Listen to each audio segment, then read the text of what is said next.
চব ভালকে চাবলগীয়া হয় আৰু। न्यूमेरिकल्स, ओके चलो न्यूमेरिकल्स करते हैं।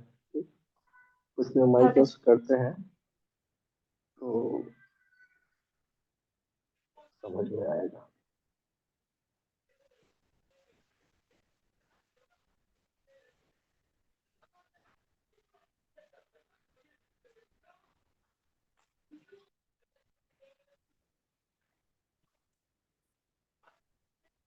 ठीक है, स्क्रीन विजिबल हाँ हाँ है ना? हाँ है। ठीक, चलो पहला एग्जांपल करते हैं। क्या लिखा है? A coil consists of 2000 turns of copper wire having a cross-sectional area of 0.8 mm square. The mean length per turn is 80 centimeter. The resistivity of copper is 0.02 micro-ohm meter. Find the resistance of the coil and power absorbed by the coil when connected across 110 volt DC supply. So this is the question. देखो तो कर सकते हो कि नहीं कर सकते हो। क्वेश्चन को समझना की ट्राई करो क्या बोल रहा है।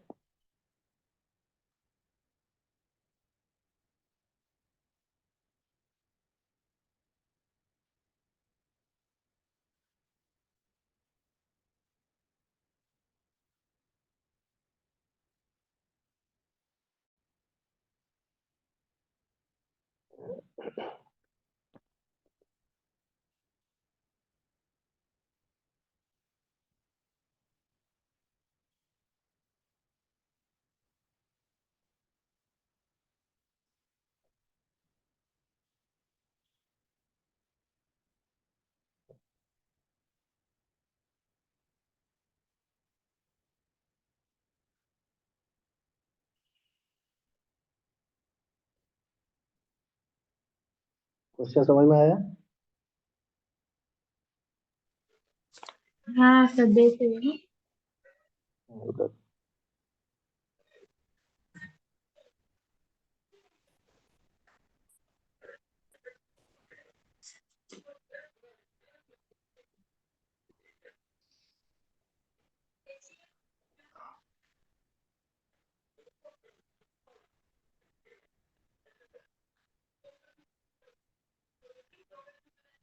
क्या बोल रहा है क्वेश्चन कि ए कोयल कंसिस्ट ऑफ 2000 टर्न्स। तो कोयल है, कितना टर्न है? नंबर ऑफ टर्न इज 2000 है ना? Number of turn is 2000, having a cross sectional area of 0.8 mm square। Area कितना है इसका? एरिया है 0.8 mm स्क्वायर। तो एक कॉइल है, मतलब ऐसा एक तो तार है ना? अब इसका एरिया दिया हुआ है।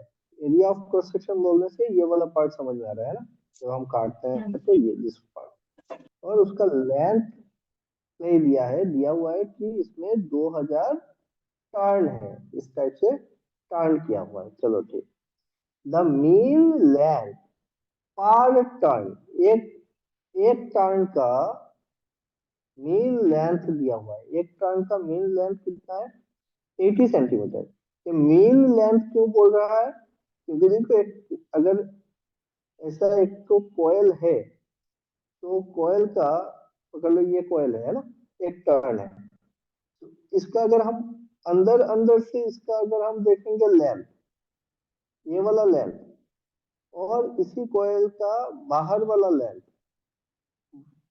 डिफरेंट होगा, है ना? इनर लेंथ और आउटर लेंथ क्या होगा? डिफरेंट होगा। इसीलिए क्या बोल रहा है कि मीन लेंथ पर टर्न, एक टर्न में का मीन लेंथ कितना है? 80 सेंटीमीटर है, एवरेज लेंथ है। Clear?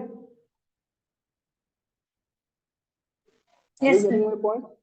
Okay. Yes sir. The resistivity of copper is 0 point, तो हमको रो पता है, रेजिस्टिविटी पता है, माइक्रो ओम में दिया हुआ है। Find the resistance of the coil. तो रेजिस्टेंस निकालने के लिए हमको क्या क्या चीजों की जरूरत है, पहले तो वो देखते हैं। रेजिस्टेंस निकालने के लिए क्या चाहिए अपने को? सर मीन लेंथ क्या बताया था, कौन सा? देखो, एक कॉइल है, ये पकड़ लो मेरा, मैं एक ही वायर लेता हूँ, ठीक है, एक वायर लेता हूँ, ये एक वायर है, ओके, केबल है। अब इसको जब हम राउंड करेंगे, टर्न करेंगे, तो ये ऐसा दिखेगा कुछ। अरे, हम्म, ये हो गया,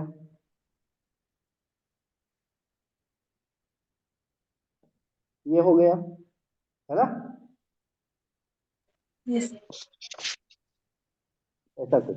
अब इसका देखो, इनर डाया अगर हम देखेंगे, ये वाला लेंथ और बाहर वाला जब देखेंगे तो इसमें डिफरेंस है ना? हाँ हाँ।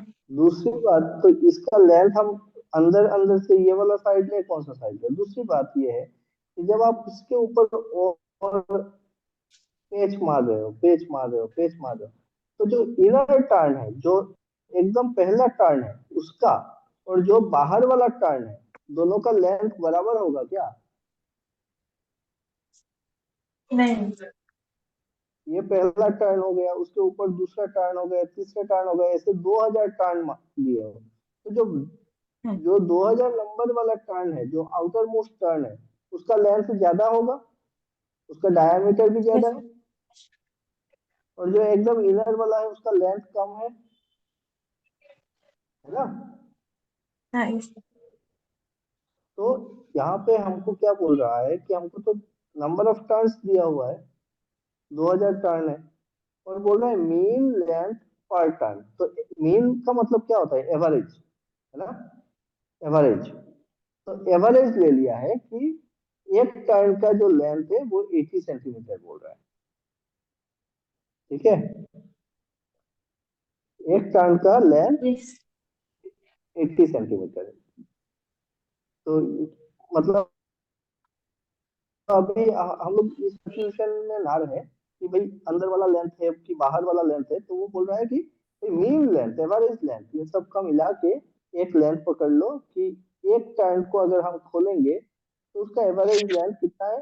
80 सेंटीमीटर है, सेंटीमीटर में दिया है ना, 80 सेंटीमीटर, क्लियर? तो ये मेरा एक यस। टर्न का लेंथ मिल गया, 80 सेंटीमीटर। तो अभी देखो अपने को क्या निकालना है? अपने को निकालना है सबसे पहले रेजिस्टेंस निकालना है ना? तो रेजिस्टेंस निकालने के लिए हमको डायमेंशन से, ये क्या है, डायमेंशन के ऊपर की लेंथ, एरिया, ये सब दिया हुआ है, और इससे हमको निकालना है रेजिस्टेंस, है ना? हमको कोयल का एरिया पता है, लेंथ पता है, रेजिस्टिविटी पता है, तो रेजिस्टेंस कैसे निकलेगा? R is equal to, formula क्या था? रो एल बाई ए, ठीक है? किसी भी कंडक्टर का रेजिस्टेंस का फॉर्मूला यही होता है ना? Yes sir. तो निकाल सकते हैं अभी। अपने को क्या चाहिए भाई? लेंथ चाहिए, तो लेंथ तो हमको दिया हुआ है, लेंथ इज इक्वल टू कितना है? 80 सेंटीमीटर। ये 80 सेंटीमीटर किसका लेंथ है? एक टर्न का लेंथ है, एक टर्न का लेंथ 80 सेंटीमीटर है। तो टोटल नंबर ऑफ टर्न्स कितना दिया हुआ है? 2000 2000। टर्न है। तो पूरा लंबा वायर का साइज, लेंथ कितना हो जाएगा? टोटल लेंथ मल्टीप्लाइड बाई 2000 हो जाएगा। समझ में आया? एक टर्न का लेंथ है 80 सेंटीमीटर, तो 2000 टर्न का लेंथ कितना होगा? 16 और 16। एक दो तीन चार, इतना सेंटीमीटर, इसको मीटर में लिख देते हैं, तो 1600 मीटर हो गए। हम्म। Clear this much? अब बाचा क्या? एरिया निकालना है। एरिया निकालने के लिए देखो क्या दिया हुआ है अपने को कि 2000 टर्न है, और area of cross section area कितना है? 0.8 mm point square, at area is equal to 0.8 mm square. अब इसको मीटर पे लेके जाओ, कितना हो जाएगा मीटर स्क्वायर पे? कितना हो जाएगा?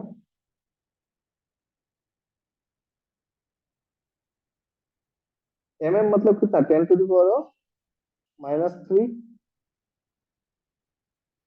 तो उसका स्क्वायर 10⁻⁻6। ये कन्वर्शन में दिक्कत आता है क्या? ना कर सकते हैं। तो ये हो जाएगा 0.8 इंटू 10⁻⁻6 मीटर स्क्वायर। ठीक है। Yes sir. तो अभी अपने को एरिया ऑफ क्रॉस सेक्शन मिल गया है, लेंथ मिल गया है, और रेजिस्टिविटी ऑफ कॉपर दिया हुआ है 0.02 micro ohm metre. 0.02 micro ohm metre क्या है? Resistivity rho is 0.02 micro ohm metre. तो माइक्रो मतलब कितना? माइक्रो का मतलब क्या होता है? माइक्रो मतलब 10⁻⁻6। -6। ठीक है, ओम मीटर। ये अभी सारे यूनिट्स हमारे ठीक हो गए। ये ओम मीटर में आ गया, ये भी मीटर स्क्वायर में है, ये भी मीटर में है। अब हम रेजिस्टेंस निकाल सकते हैं। रो रो कितना है? 0.02 इंटू 10⁻⁻6 इंटू एल कितना है? लेंथ है मेरा 1600 मीटर। 1600 मीटर इंटू, इंटू नहीं, divide by A, rho L upon A. Area कितना है? 0.8 इंटू 10⁻⁻6। अब करो इसको, ये तो कट गया।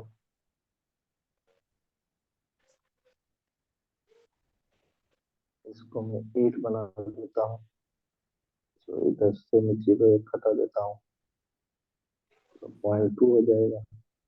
8 से काटो इसको, 200 मतलब 40, है ना? Yes sir. चलो देखते हैं ठीक है कि नहीं अपना आंसर।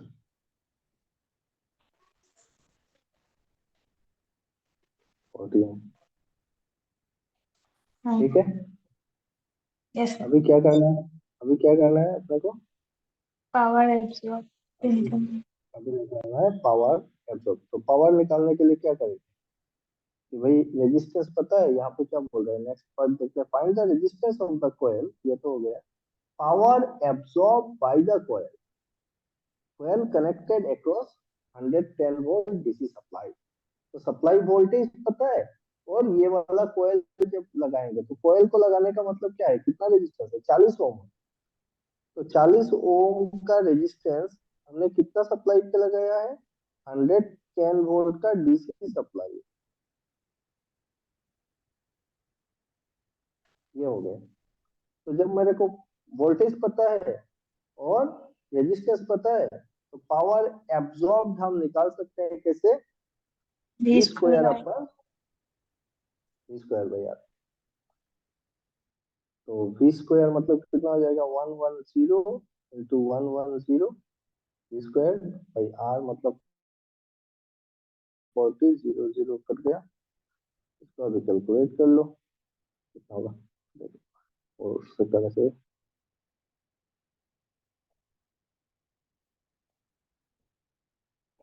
0.5 है ना? 27.5 इंटू 11,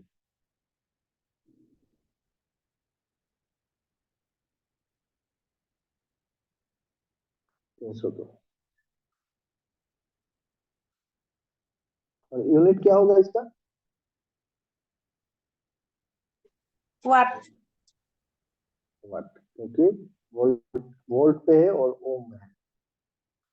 करंट निकाल सकते हैं, कितना करंट फ्लो करेगा इस सर्किट से? यस, आई स्क्वायर। नो, कितना हो जाएगा current? Equal to I square. Equal to I square are.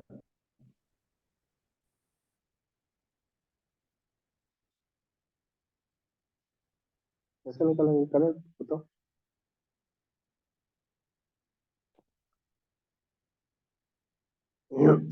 Current कैसे निकलेगा? अरे ओम्स लॉ लगा दो, V equal to I into R. Voltage पता है मुझको, रेजिस्टेंस पता है हाँ। मुझको, तो करंट निकालने में क्या दिक्कत है ना? I is yes. Equal to V by R. तो ये करंट निकल जाएगा इस सर्किट का, है ना? यस। तो करंट कितना होगा देख लो, 110 वोल्ट डिवाइडेड बाई आर हो गया 40, तो 11/4 कितना एम्पियर का करंट जाएगा? 11/4, 2.75, 2.75 का करंट जा रहा है 40 ओम तक। तो देखो तुमको मिलता है कि नहीं, 2.75 इंटू 2.75 इंटू 40 कितना आता है? अगर मैं पावर करंट से अगर पावर निकालूं तो क्या होता है? Power is equal to I square into R. I square मतलब 2.75 का स्क्वायर इंटू आर मतलब 40, है ना? Yes sir. इंटू 40 कितना आता है? 302.5। तो देखो यहाँ पे भी वोल्टेज से निकालो तब भी 302.5 वोल्ट, करंट से निकालो तब भी। क्लियर हो गया? Yes sir. तो एकदम बढ़िया से समझ लेना कि अगर रेजिस्टेंस है तो आपको चिंता करने की जरूरत नहीं है। रेजिस्टेंस है तो आप कहीं पे भी is equal to I R लगा रहे हो, ओम्स लो, और power is equal to V square by R भी लगाओ या फिर आई स्क्वायर आर लगाओ, रिजल्ट आपको सेम मिलेगा। क्लियर? सिर्फ दिक्कत यहाँ पे होगी कि अगर रेजिस्टेंस के साथ और भी कोई रेजिस्टेंस है तो आपको सोचना पड़ेगा कि कौन सा करंट और कौन सा रेजिस्टेंस ले रहे हैं। ठीक है? तो जो भी रेजिस्टेंस लेंगे उसी के थ्रू जो करंट जा रहा होगा उस करंट को पकड़ो और उसके अक्रॉस का वोल्टेज को। ठीक है? चलो नेक्स्ट एक प्रॉब्लम करते हैं। नेक्स्ट प्रॉब्लम क्या दिया जाए?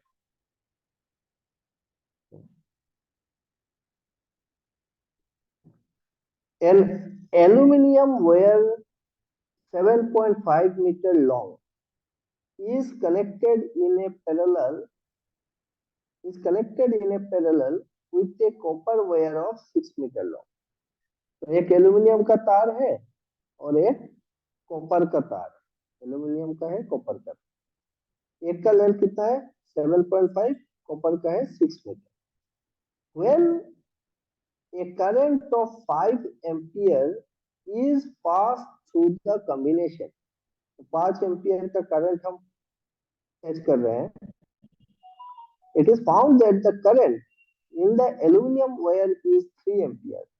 तो 5 एम्पियर का करंट दिए तो एल्यूमिनियम वायर पे कितना देखा गया? 3 एम्पियर का करंट। ठीक है? The diameter of the aluminium wire is 1 mm। Aluminium wire का डायमीटर कितना है? डायमीटर दिया हुआ है 1 mm। The diameter of determine the diameter of the copper wire. तो कॉपर वायर का डायमीटर कितना होगा वो निकालना है। Resistivity of copper is given 0.17, that of aluminium is, तो रेजिस्टिविटी ऑफ कॉपर भी पता है और रेजिस्टिविटी ऑफ एल्यूमिनियम भी पता है, निकालना है डायमीटर, है ना? क्या कुछ समझ में यस आया? सर। देखो फिर से मैं पढ़ता हूँ। देखो क्वेश्चंस को ना, ये सब इजी इजी क्वेश्चंस है।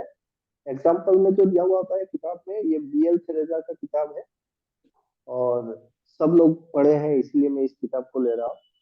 यहाँ से देखेंगे तो एग्जाम्पल में जो सारे किया हुआ है ना, उसको करोगे तो पहले बेसिक आइडिया आपको आना चाहिए, अदरवाइज दौड़ के फायदा नहीं। पहला तो बेसिक आइडिया क्लियर हो जाए कि किस तरीके से निकालना है, कैसे देखते हैं चीजों को।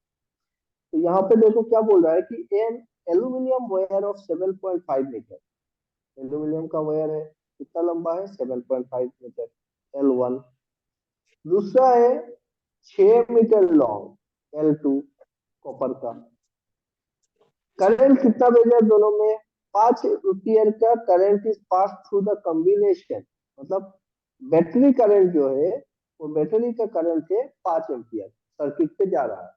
और सर्किट कैसा दिख रहा है हमने अपने को, सर्किट पैरेलल सर्किट है ना, क्योंकि यहाँ पे आके करंट यहाँ पे डिवाइड हो रहा है, करंट जो है डिवाइड हो रहा है, और वोल्टेज जो है दोनों एंड पे बराबर है।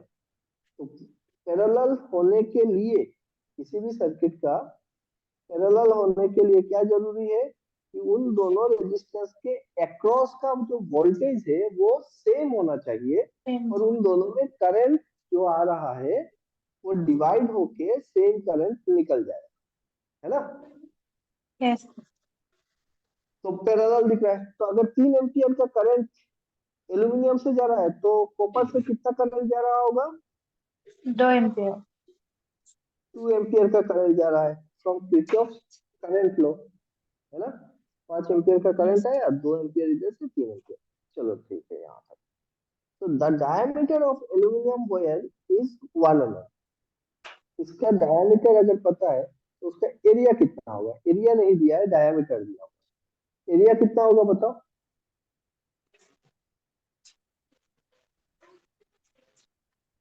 एरिया एरिया का वन। फॉर्मूला क्या होगा, डायमीटर दिया हुआ है ना, एरिया कितना है।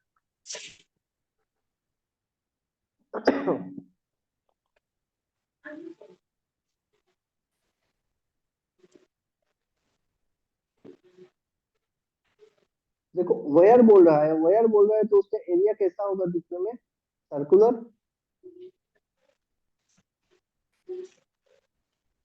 वायर वायर है तो उसका एरिया कैसा है, एरिया ऑफ क्रॉस सेक्शन कैसा होगा, सर्कुलर होगा ना। यस। तो एरिया एरिया का फॉर्मूला क्या है, सर्कल का एरिया कितना होता है, सर्कल का एरिया क्या होता है, पाई आर स्क्वायर। हाँ हाँ। तो पाई आर स्क्वायर मतलब क्या हो गया, pi D square by 4, radius equal to diameter by 2, लिख सकते हैं। हाँ। हाँ, तो पाई डी स्क्वायर बाई 4 हो जाएगा इसका एरिया। तो ये A1 और A2 भी होगा पाई D2 स्क्वायर बाई 4, दोनों इसका डायमीटर अपने को निकालना है, ठीक है। यस।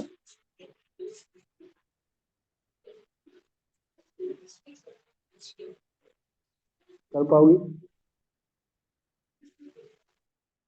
ट्राई करो।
एरिया 0.16 समझ। तो एरिया निकालने की तो जरूरत नहीं पड़ेगी तुमको, क्योंकि हमको निकालना क्या है उसको, देखो हमको निकालना है डायमीटर निकालना है। है ना, डायमीटर हाँ। निकालना है और ये कॉम्बिनेशन दिया हुआ है। तो फिर से एक बार क्वेश्चन को पढ़ के देखो क्या है। An aluminum wire of 7.5 meter long is connected in parallel with a wire of copper wire 6 meter long. When a current of 5 ampere is passed through the combination, it is found that the current in the aluminum wire is 3 ampere. The diameter of the aluminum wire is 1 mm and determine the diameter of the copper wire. Resistivity दिया हुआ है, तो इसको कैसे करेंगे।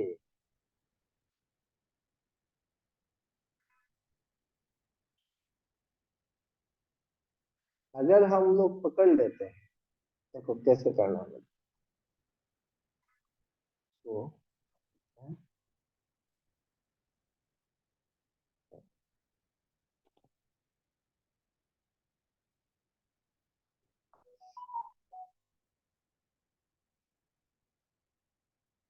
एक है मेरा एल्यूमिनियम का वायर और एक है मेरा कॉपर का। ठीक, एल्यूमिनियम वाला जो है इसका लेंथ पकड़ लो L1 है, इसका लेंथ L2 है, इसका रेजिस्टेंस R1 है, इसका रेजिस्टेंस R2 है। पैरेलल कॉम्बिनेशन में है तो मेन करंट बैटरी करंट जो आ रहा है वो 5 एम्पियर का आ रहा है और इससे 3 एम्पियर का करंट जा रहा है। तो इससे कितना जाएगा, 2 एम्पियर करंट जाएगा। ठीक है, क्या हम R1 R2 निकाल सकते हैं। अगर आप हम लोग करंट डिवीजन रूल देखें, क्या देखें, करंट डिवीजन रूल याद है। करंट डिवीजन रूल क्या होता है कि I1, इससे पकड़ लो R1 से जो करंट जा रहा है वो कितना करंट है, I1 है, और कॉपर से जो जा रहा है I2 है। तो अगर मुझको I1 निकालना है तो I1 will be equal to the main current I जो बैटरी करंट आ रहा है इसमें। ठीक है, समझना बात, द करंट I इनटू कौन सा रेजिस्टेंस ऊपर लेंगे करंट डिवीजन रूल में, जिसका करंट निकालना है, R2। जिसका करंट निकालना है उसका ऑपोजिट वाला, है ना। तो R2 हाँ। को ऊपर लेंगे, R2 divided by R1 plus R2, ये होता है करंट डिवीजन रूल।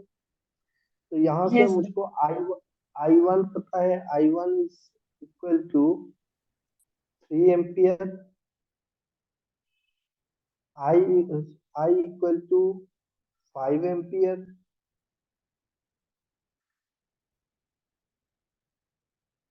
R2 मुझको नहीं पता है, R1 मुझको नहीं पता।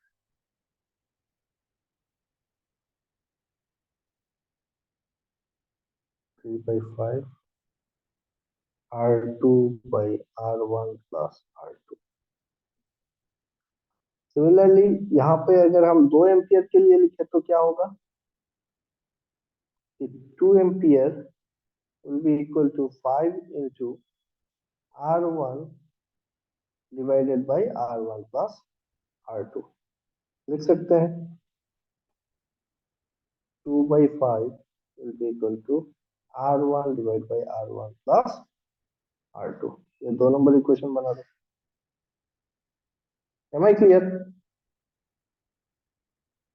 Yes sir. ये कहाँ से लेकर पता है, ये वाला, है ना। As a copper. अब हाँ, अब 1/2 कर दे, 1/2 कर देते हैं तो R1 प्लस R2, ये R1 प्लस R2 कट जाएगा, 5/5 कट जाएगा। तो 1/2 मतलब 3/2, 5/5 कट जाएगा। 3/2 विल बी इक्वल टू, देखो क्या आ रहा है, 3/2 will be equal to R2 by R1। ठीक है,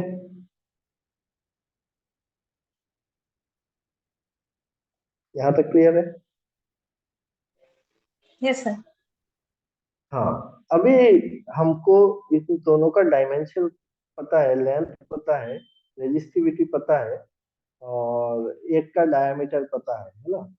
तो R2 is equal, R is equal to rho L अपन A।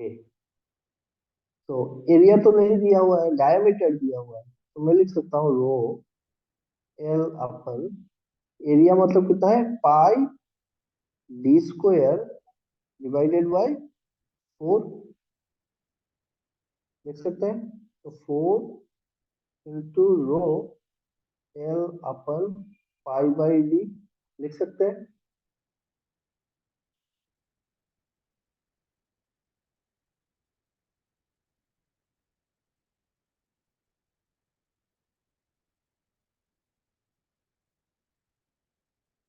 ठीक है, अभी रेजिस्टेंस का तो रेशियो मिल गया R2 और R1 का। मेरे पास लेंथ दिया हुआ है, डायमीटर दिया हुआ है, उसको निकालना डायमीटर है, तो रेजिस्टेंस के साथ इसका रिलेशन निकाल दे रहे हैं। अब क्या करेंगे, স্যার इसको টনো बताओ। ডিসকভার হবো না? हेलो।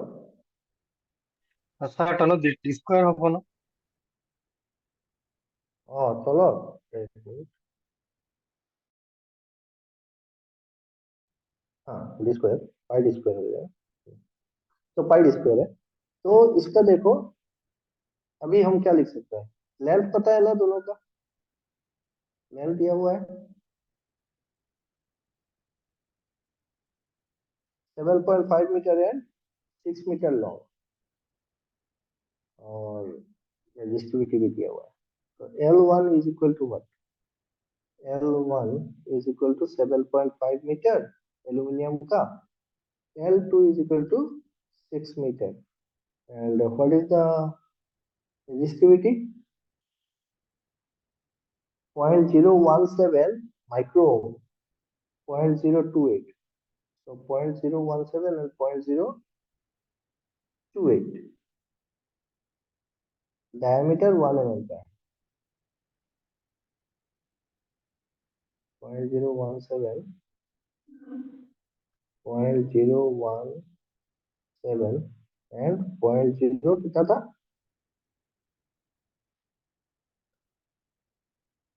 अरे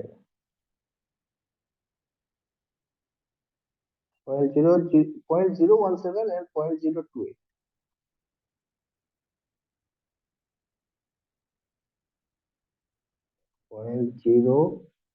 0.017 एंड 0.028, तो माइक्रो ओम मीटर, ये भी क्या है, माइक्रो ओम। D1 पता है तुमको, 1 mm, D2 हमको निकालना है, अब निकल जाएगा, 1 mm D2 निकालो, ठीक है।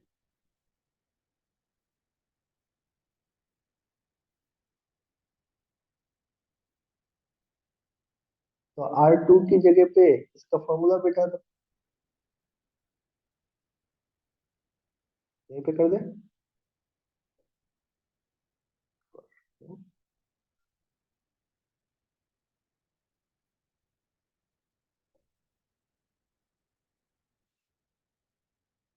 समझ में आ रहा है लकी?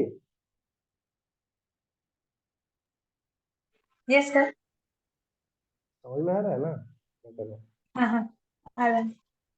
हाँ। तो अभी देखो ये R1, तो यहाँ से हम लोग लिख सकते हैं 3/2 इज इक्वल टू R2 के जगह पे उसका ये लिख देते हैं, R2 क्या हो जाएगा, रो 2 इंटू 4,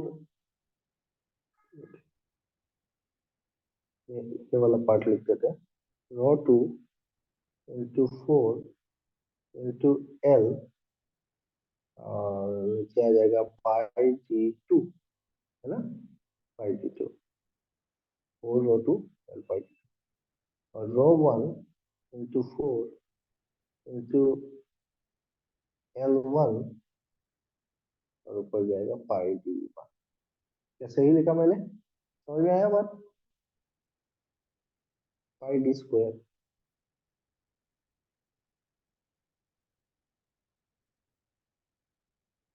ठीक, 4 4 कट गया, पाई पाई कट गया, बाकी डेटा हमको पता है। रो 2/रो 1, इसको तो यूनिट को कन्वर्ट करने की जरूरत नहीं पड़ेगी क्योंकि डिवाइड हो रहा है, तो माइक्रो रहने दो। रो 2 हो गया मेरा, रो 2 कौन सा था, R2 कौन सा था, कॉपर का ना, तो कॉपर का हो गया 0.028 डिवाइडेड बाई 0.017, देखो L2, L2 L2 कौन सा कितना है, 6 मीटर है। L1 कितना है, 7.5 metre into D1 square, D1 कितना है, 1 mm है, तो 1 mm का स्क्वायर कितना हो जाएगा, मीटर में लिखना पड़ेगा, ये तो मीटर में है, ये मीटर में है, तो इसको मीटर पे लेना पड़ेगा हमको, डायमीटर को, है ना। तो 1 mm का स्क्वायर कितना होगा, 1 mm मतलब कितना है, 10⁻⁻³ मीटर, है ना, और उसका स्क्वायर तो 10⁻⁻6 मीटर स्क्वायर, तो डायमीटर का स्क्वायर हो गया 10⁻⁻6 मीटर स्क्वायर।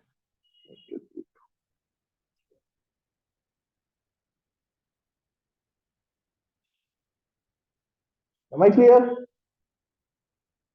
आप कैलकुलेशन कर सकते हो इजीली, तो अननोन वेरिएबल से बच गया D2 का स्क्वायर, तो ये निकल जाएगा easily, D2 square will be equal to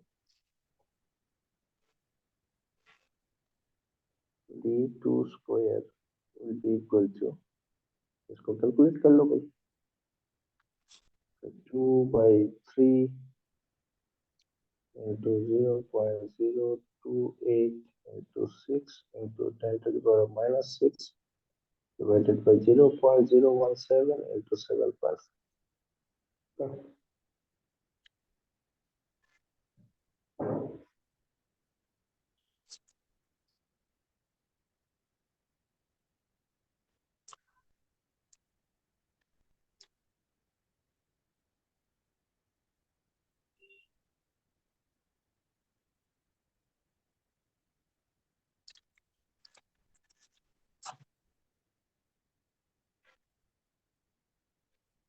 कितना,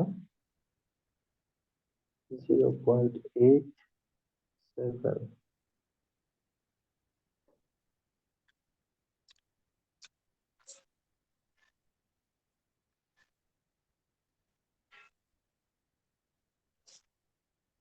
इसका स्क्वायर रूट।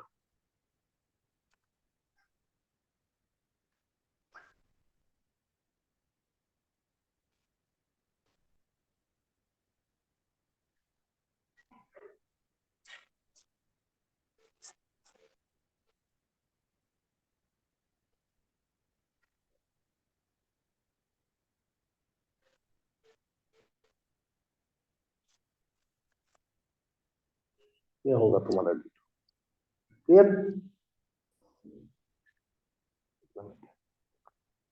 मतलब 0.937 mm समझ गए।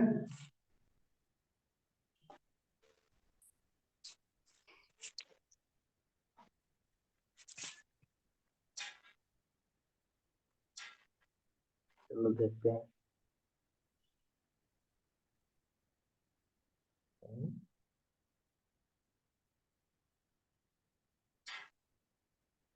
कुछ कैलकुलेशन में गड़बड़ किया क्या।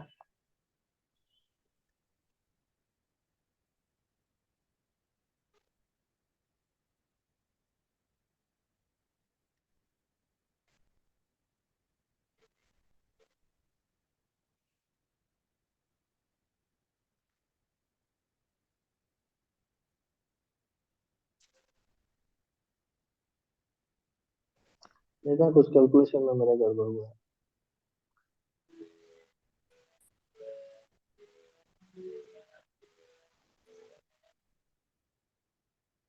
ठीक है, समझ में आया? Yes sir. मेथड। नेक्स्ट ये प्रॉब्लम आप लोग खुद से ट्राई करोगे, सिमिलर टाइप ऑफ प्रॉब्लम है, इसको स्क्रीनशॉट लेकर रख लो। A rectangular carbon block has dimension this much, this much. What is the resistance measured between the two square ends and between two opposite rectangular faces? The resistivity of carbon at 20 degree centigrade is this much. तो ये वाला homework आप लोग करके बताओगे मुझे, ठीक है?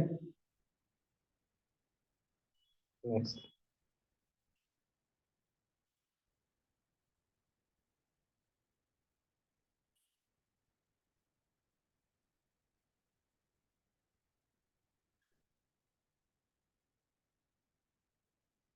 बताओ।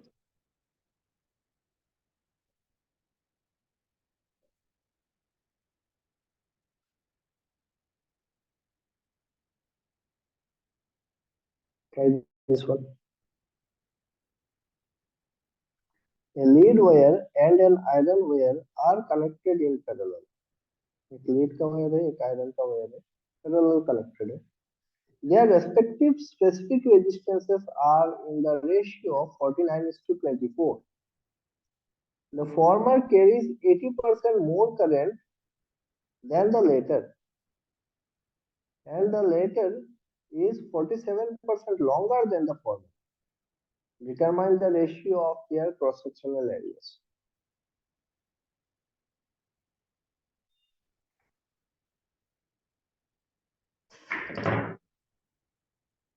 तो ये भी सेम सेम रूल्स पे आएगा आपका, rho R equal to rho L by A, दोनों का स्पेसिफिक रेजिस्टेंस का रेशियो दिया हुआ है। स्पेसिफिक रेजिस्टेंस मतलब rho one by rho two, specific resistance मतलब क्या है, रेजिस्टिविटी है ना।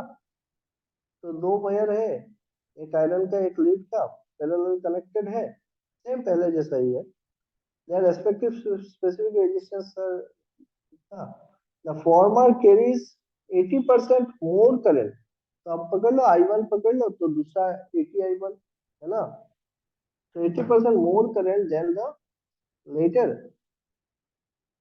and the later is 47% longer. So L1 by L2 is equal to 47%, है ना।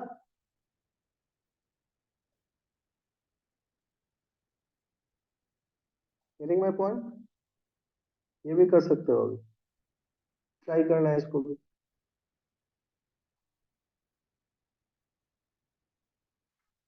नहीं होता है तो बाद में बताऊंगा, स्क्रीनशॉट ले लो। अच्छा ये किताब है तुम लोगों के पास लकी? Yes sir. ये वाला किताब है तुम्हारे पास, BL तरेजा वॉल्यूम 1? सर समझ में नहीं है क्या? हाँ, ये वाला किताब है कि नहीं है तुम्हारे पास? लेकिन अभी ढूंढना पड़ेगा। ये BL तरेजा है, सबने पढ़ा है हमने, है ना, हाँ वॉल्यूम हाँ 1। है। तो उसी से दे रहा हूँ मैं। एनीवेज आप स्क्रीनशॉट लेकर रख सकते हो, ये वाला ले लो। Okay, okay. देखो ये सब खुद से प्रॉब्लम सॉल्व करना पड़ेगा, मैं कितना भी करा दूं बैठ के कोई फायदा नहीं होगा जब तक आप खुद से नहीं करते। अगर लगता है ना कि हो जाएगा, चलो ठीक है मैं समझ गई हूँ, मैं कर लूंगी, एग्जाम में हो जाएगा, तो नहीं होने वाला। अभी टाइम है तो आपको ये सारी प्रैक्टिसेस कर लेनी चाहिए, ठीक है। खुद से अगर कर सकते हो तब जाके बाकी सारा न्यूमेरिकल्स करने में आसानी हो जाएगा, ठीक है। इसीलिए प्रैक्टिस करना, जितना ज्यादा होता है ना क्वेश्चन को समझ के उसको कितना कम टाइम पे हम कर सकते हैं, वो ज्यादा इम्पोर्टेंट चीज हाँ सर, है। ये बाद सारे, में भूल जाती हूँ क्या था। हाँ, तो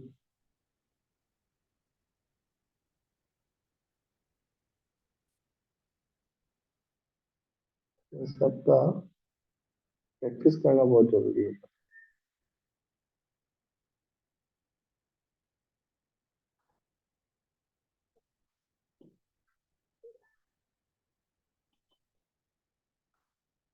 ये भी देखो, a piece of silver wire has a resistance of 1 ohm. What will be the resistance of manganese wire of one third length and one third diameter? तो लेंथ को वन थर्ड कर दिया है, डायामीटर को वन थर्ड कर दिया है। इसका मतलब हम लोग कैसे पकड़ते हैं, R is equal to rho L by A, और ए की जगह पे जब डायामीटर दिया हुआ है तो आप क्या लोगे, L by pi D square by 4। अभी लेंथ वन थर्ड कर दिया है, डायामीटर को भी वन थर्ड कर दिया है, मतलब पहला वाला d1 है तो d2 will be what, diameter is one third, d2 will be d1 by 3, l2 will be l1 by 3. Here, what will be the resistance of manganese wire of one third of length and one third of diameter if specific resistance of manganese is 30 times that of silver? So specific resistance of manganese is 30 times, मतलब rho 2 is equal to 30 into rho 1. Clear? नहीं समझ में आने से बोलो मेरे को। A piece of silver has a resistance of 1 ohm. Silver का रेजिस्टेंस दिया हुआ है। What will be the resistance of manganese wire of one third length and one third diameter? तो मैंगानीन का लेंथ और डायमीटर वन थर्ड कर दिया है, मतलब मैं क्या लिखूंगा, कैसे करूंगा कि L2 is equal to L1 by 3, A2 is equal to, A2 नहीं, एरिया तो नहीं बोला है, डायमीटर बोला है, डायमीटर को वन थर्ड किया है, तो D2 is equal to D1 by 3, ठीक है, और rho 2 is equal to 30 into rho 1। ये तो पैरामीटर मिल गया मेरे को, रिलेशन। अब मैं यहाँ पे r is equal to rho L by A की जगह पे r is equal to rho L by pi D square by 4 पे प्लॉट कर दूं, and then r1 by r2 कर लो। समझ गए?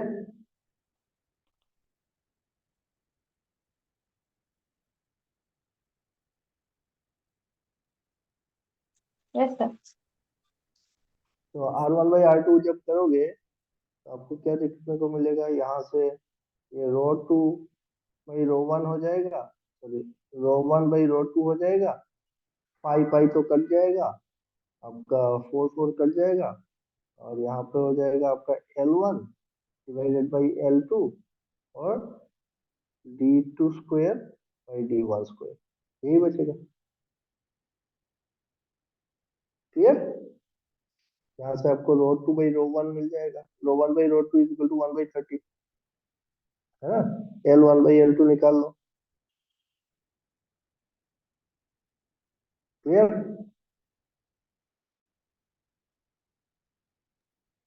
Yes sir. ओके, नेक्स्ट वाला देखते हैं। सर 19 क्या आंसर? आंसर 90 इट जो है इज नहीं सर? 90 ओम, ठीक है, चलो नेक्स्ट, इसको देखो।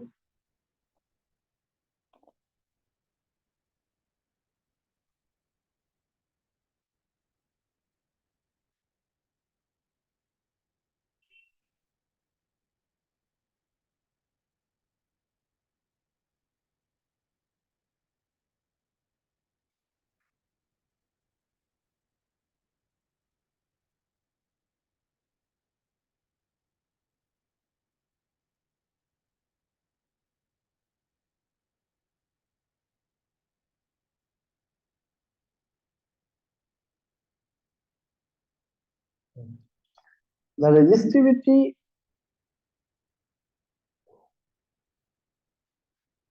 resistivity of a ferric chromium aluminum alloy is 51 into 10 to the power of minus 8 ohm meter. Resistivity दिया हुआ है। A sheet of the material is 15 centimeter long, 6 centimeter wide, and 0.014 centimetre thick. तो 15 centimetre इसका length है, 6 centimetre इसका wide है, और thickness है मेरा 0.14। Determine the resistance between the opposite ends and opposite sides। देखो opposite ends and opposite sides बोल रहा है, ठीक है।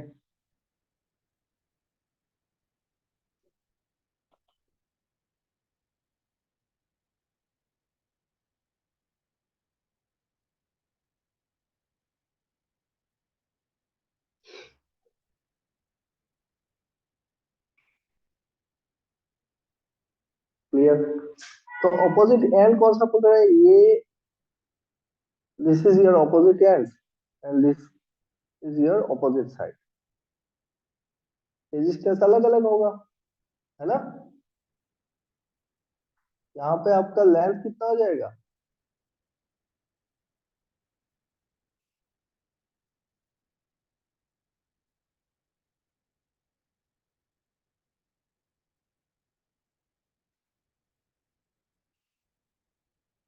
ओके।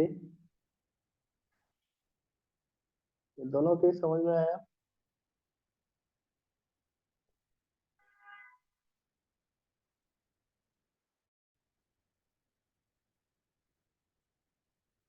चलिए, हाँ, ये दोनों के समझ में आया क्या बोल रहा है।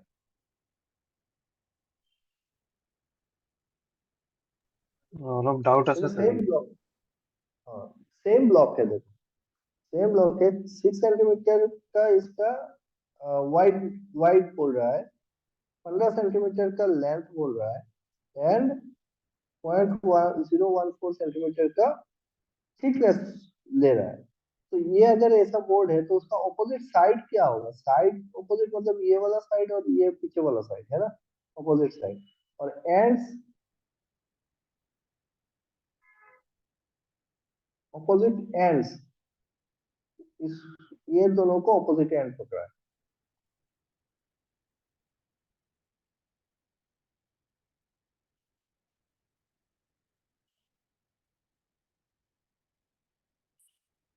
ओके, तो केस ए जब मैं ऑपोजिट एंड की बात कर रहा हूं तो फिर इसका लेंथ कितना होगा, लेंथ हो जाएगा आपका, यहाँ से करंट आ रहा है और यहाँ से करंट जा रहा है। इसका मतलब लेंथ हो गया इसका कितना, ये वाला पार्ट हो गया लेंथ इसका, है ना। तो लेंथ हो गया 6 सेंटीमीटर। और एरिया ऑफ क्रॉस सेक्शन कितना होगा, एरिया ऑफ क्रॉस सेक्शन होगा ये वाला पार्ट।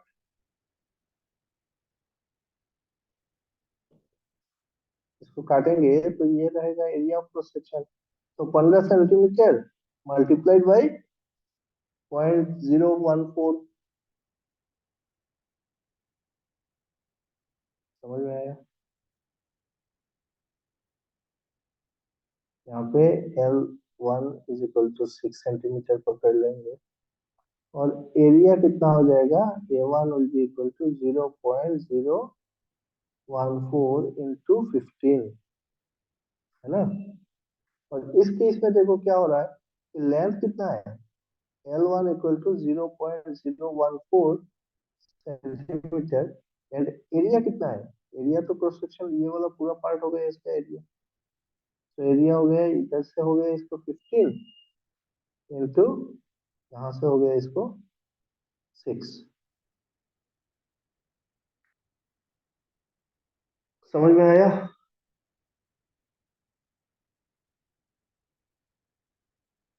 नहीं आया तो बोलो, एरिया कैसे ले रहा हूँ, लेंथ कैसे ले रहा हूँ।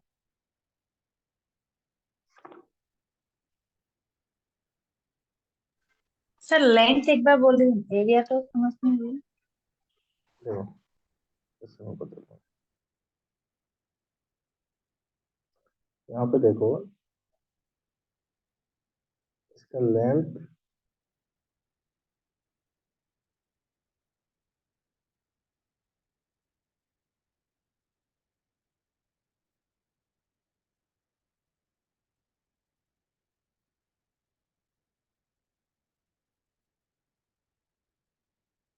यहाँ पे क्या दिया है, यहाँ पे लेंथ इक्वल टू 15 सेंटीमीटर लेगा।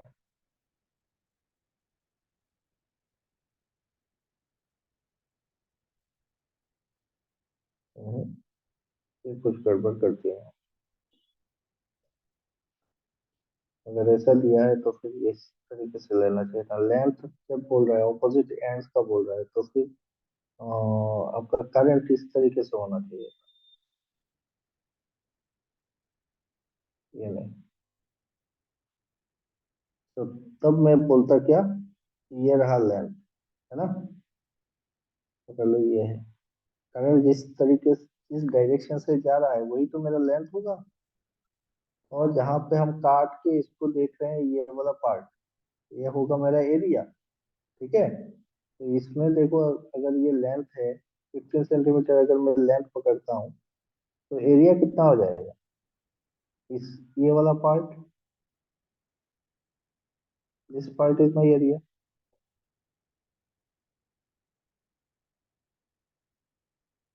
एरिया ऑफ क्रॉस सेक्शन ये रहा, है ना। और यहाँ से यहाँ तक ये हो जाएगा मेरा length. Are you getting my point. लेकिन किताब में जो ड्राइंग दिया है उसके हिसाब से थोड़ा सा मिसमैच है। यहाँ पे देखो, अगर मैं इस डायरेक्शन से लेता हूँ एंड, ऑपोजिट एंड्स में, ये वाला एक एंड ये वाला एक एंड पकड़ते हैं, तो यहाँ से यहाँ तक लेंथ हो जाता है मेरा 6 सेंटीमीटर। तब मुझको एरिया पकड़ना पड़ेगा, ये वाला एरिया ऑफ क्रॉस सेक्शन।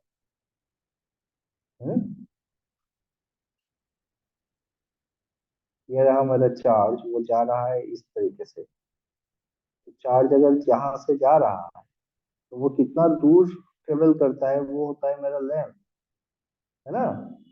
जिस डायरेक्शन से जा रहा है उसी के अलोंग द रोड, जितना दूर तक वो जाएगा वो होगा लेंथ। और जितना वाइड एरिया, उसको वाइड वॉल्यूम मिलेगा, उसको जब हम काटेंगे उसका एक प्लेन जो निकलेगा, वो हो जाएगा मेरा एरिया। क्या समझ में आया मेरी बात। जब मैं पहला केस पकड़ रहा हूँ कि ये इसको इसको मैं क्या करता हूँ, ये नहीं है, this is the actual direction of current. तो मैं जब करंट यहाँ से इस जगह पे एंटर कर रहा है और यहाँ से निकल रहा है, तो ये हो गया मेरा दो एंड इस ब्लॉक का। कितना लंबा है, 15 सेंटीमीटर लंबा है। और इसको एक पीस काटो, क्रॉस सेक्शन एरिया निकालो। एरिया ऑफ क्रॉस सेक्शन कौन सा होगा, ये वाला पार्ट होगा ना एरिया ऑफ क्रॉस सेक्शन, कि नहीं यस समझे। सर, समझ। ये अगर ये अगर तुम्हारा एक वायर होता है, ये पकड़ लो एक वायर है, तो वायर का लेंथ कौन सा पकड़ोगे, ये वाला लेंथ पकड़ोगे क्या, ऐसे ऐसे नहीं ना पकड़ोगे। यहाँ जिधर से करंट जा रहा है, अगर करंट इस टर्मिनल से घुस रहा है इस टर्मिनल से निकल रहा है, तो ये होता है मेरा लेंथ, है ना। और अगर करंट ऐसे घुसेगा और ऐसे निकलेगा इन केस, तो ये this will be my length, this part will be my length, and this part will be area. Am I clear. Yes sir. Yes sir. तो ये लेंथ और एरिया को समझना जरूरी होता है कि कौन सा पार्ट लेंथ होगा, कौन सा पार्ट एरिया होगा, जिस डायरेक्शन से करंट इन हो रहा है। ये अगर ऐसा एक ब्लॉक है और इस ब्लॉक का इधर से करंट इन हो रहा है और इधर से करंट आउट हो रहा है, तो this much will be my length, and what will be my area. Area होगा ये, इसको जब हम काटेंगे तो इसका जो क्रॉस सेक्शन एरिया निकलेगा वो होगा मेरा एरिया। समझ गए अभी। और अगर करंट यहाँ से इन होता है और इधर से आउट होता है, तो लेंथ जो होगा वो होगा यहाँ से लेके यहाँ तक, ये हो जाएगा मेरा लेंथ। ठीक। और एरिया ऑफ क्रॉस सेक्शन कौन सा होगा फिर, ये लेंथ होगा।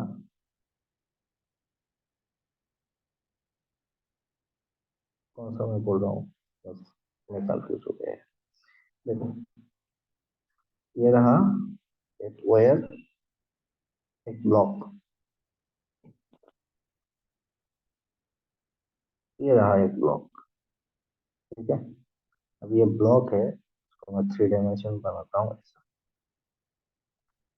अब करंट हो सकता है ना कि करंट यहाँ से इन हो रहा है, सॉरी, करंट इसके नीचे से इन हो रहा है, इस सरफेस से इन हो रहा है, इधर से आउट हो रहा है। तो ये लेंथ कौन सा होगा बताओ? This part, this much will be length, है ना? और इसको एरिया कौन सा मिल जाएगा पूरा, काटेंगे तो ये वाला पार्ट, इतना बड़ा एरिया मिलेगा उसको। ठीक है, और वही सेम ब्लॉक पे करंट अगर ऐसे इन होता है और ऐसे आउट होता है तो उसको लेंथ ज्यादा मिल रहा है, यहाँ से यहाँ तक लेंथ मिल रहा है, इसको लेंथ बढ़ जा रहा है। लेकिन एरिया क्रॉस सेक्शन कौन सा मिल रहा है इसको? ये ग्रीन वाला पार्ट, ये हो गया इसका area. Area of cross section current के डायरेक्शन का परपेंडिकुलर प्लेन है, और length along the direction of the current है। क्या मेरी बात क्लियर हुई Sharif? Yes sir. Yes sir. तो इन दैट केस हमको यहाँ पे क्या देखने को मिल जाएगा कि लेंथ मेरा 15 सेंटीमीटर हो जाएगा, और एरिया ऑफ क्रॉस सेक्शन कितना होगा इसमें, इस केस पे एरिया ऑफ क्रॉस सेक्शन होगा 6 × 0.014, है ना? एरिया ऑफ ए रेक्टेंगल क्या है? लेंथ इंटू ब्रेथ, है ना भाई? Length into breadth. तो यहाँ से यहाँ तक का ये होगा एरिया 6 × 0.014, क्लियर? तो R equal to rho L by L लगा दो, ये निकल जाएगा। और इस केस पे देखो इसका लेंथ कितना मिलेगा मुझको, लेंथ मिलेगा सिर्फ यहाँ से यहाँ तक, मतलब 0.014 ये हो जाएगा उसका लेंथ। और एरिया ऑफ क्रॉस सेक्शन क्या है, करंट ऐसे जा रहा है तो उसका परपेंडिकुलर प्लेन पे काटो, तो परपेंडिकुलर प्लेन पे काटेंगे तो ये वाला एक पूरा का पूरा पार्ट चलेगा। तो इसमें एक तरफ होगा 15 सेंटीमीटर और एक तरफ होगा 6 सेंटीमीटर, मतलब 15 × 6 सेंटीमीटर स्क्वायर, 15 × 6 सेंटीमीटर। ओके, इन सारे न्यूमेरिकल्स को एक बार फिर से करना बैठ के। न्यूमेरिकल बहुत जरूरी है प्रैक्टिस करना, और बेसिक लेवल पे अगर ये सब लेंथ कैसे पकड़ते हैं, एरिया ऑफ क्रॉस सेक्शन कैसे निकालते हैं, वो नहीं समझोगे तो आगे चल के हमेशा प्रॉब्लम रहेगा न्यूमेरिकल्स का। तो ये सारे न्यूमेरिकल्स आप क्या होमवर्क की तरह ले लो, एक बार फिर से करो। ठीक है, ध्यान देता हूँ ताकि आसानी होगा सॉल्व करना।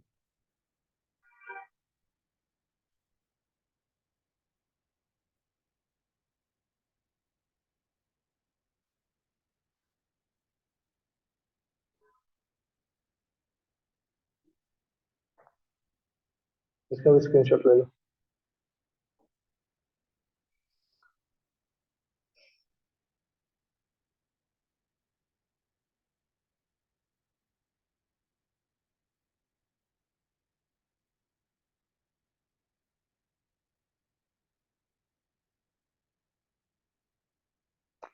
चलो, ये जितने सारे न्यूमेरिकल्स देख रहे हो वो सारे एक बार प्रैक्टिस करना। ओके, तो हाँ रेजिस्टेंस सर। का जो डायमेंशन रिलेटेड जो प्रॉब्लम्स है वो हमारा क्लियर हो जाएगा। ओके, उसके बाद कंडक्टेंस कंडक्टिविटी हमने बता दिया था कि conductance is what, conductance resistance का रेसिप्रोकल होता है, जी जी से डिनोट होता है, जी इज इक्वल टू 1/r, है ना? और कंडक्टिविटी, कंडक्टिविटी जो होता है वो हमारा रेजिस्टिविटी का रेसिप्रोकल होता है। ओके, तो जैसे हमने R is equal to rho L by A लिखा, रो एल बाई ए लिखा, तो G will be equal to कितना हो जाएगा, 1/रो ए बाई एल, और 1/रो को हम लोग सिग्मा से डिनोट कर देंगे, तो कंडक्टिविटी मिल जाएगा मुझको, है ना? ये बताइए, effect of temperature on resistance हमने डिस्कस कर लिया है कि टेम्परेचर के इफेक्ट क्या होता है रेजिस्टेंस पे, कि कुछ मेटल्स होते हैं जिनका रेजिस्टेंस बढ़ता है उनको हम लोग पीटीसी बोलते हैं। कुछ मेटल्स होते हैं टेम्परेचर बढ़ने से उनका रेजिस्टेंस घट जाता है, उनको हम लोग एनटीसी मटेरियल बोलते हैं। और कुछ मेटल्स होते हैं जैसे हमारा यूरेका हो गया, मैंगानीज हो गया, ये नेग्लिजिबल होता है या फिर कांस्टेंट पकड़ सकते हैं कि टेम्परेचर बढ़ने का या घटने का इनके ऊपर कोई असर नहीं होता है ना। तो इलेक्ट्रोलाइट हो गया, इंसुलेटर हो गया, इनको क्या बोलते हैं, नेगेटिव टेम्परेचर कोफिशिएंट रेजिस्टेंस बोलते हैं, एलटीसी मटेरियल बोला जाता है। और पीटीसी मटेरियल के ऊपर बेस करके हम जो एलिमेंट बनाते हैं उस टेम्परेचर मेजरिंग के लिए उसको हम बोलते हैं आरटीडी। ये सब आरटीडी बोलते हैं, रेजिस्टेंस टेम्परेचर डिटेक्टर। तो कौन सा मटेरियल से बनता है आरटीडी? पीटीसी मटेरियल, मतलब प्योर मेटल से बनता है, प्लेटिनम से बनता है। और नेगेटिव टेम्परेचर कोफिशिएंट के ऊपर बेस करके टेम्परेचर मेजरमेंट का हम बनाते हैं टेम्परेचर स्विच, थर्मिस्टर। ठीक है, फिर क्या है temperature coefficient of resistance, last class में हमने डिस्कस किया था, अल्फा का डिस्कशन हो गया है ना, फॉर्मूला दे दिया था। पर डिग्री सेंटीग्रेड इसका ये होता है, ये वाला फॉर्मूला इंपॉर्टेंट है, RT is equal to R not into 1 plus of alpha T. Alpha is the temperature coefficient of resistance. What is temperature coefficient of resistance? It is the increase in resistance per ohm original resistance per degree centigrade। मतलब alpha constant तो है, लेकिन ये किसके ऊपर depend कर रहा है? अल्फा डिपेंड करता है कि ओरिजिनल रेजिस्टेंस जहां से हम लोग मेजर कर रहे हैं उस वक्त उस मटेरियल का रेजिस्टेंस क्या था, उसके ऊपर डिपेंड करता है। ऐसा नहीं है कि यूनिवर्सल कांस्टेंट नहीं है कि कोई पकड़ लो कॉपर का जो टेम्परेचर कोफिशिएंट होगा वो हमेशा बराबर होगा।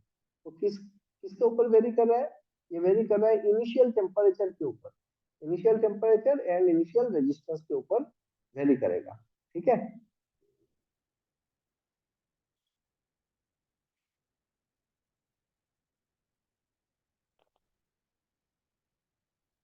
चलो टेम्परेचर कोफिशिएंट के ऊपर का प्रॉब्लम हम बाद में करेंगे, नेक्स्ट क्लास में करेंगे। ओके, आज के लिए यहाँ पे छोड़ते हैं। जितना भी आपका रेजिस्टेंस रिलेटेड और भी प्रॉब्लम होंगे आपके पास, डेफिनेटली कुछ ना कुछ किताब होगा, उसके ऊपर बेस करके डायमेंशन का, रेजिस्टेंस का जितना प्रॉब्लम है उसको सॉल्व करो। इसमें कॉन्फिडेंस चाहिए मुझको। Okay, okay everyone, okay sir. Sir, चलो गुड नाइट। गुड जी नाइट। Sir, good night.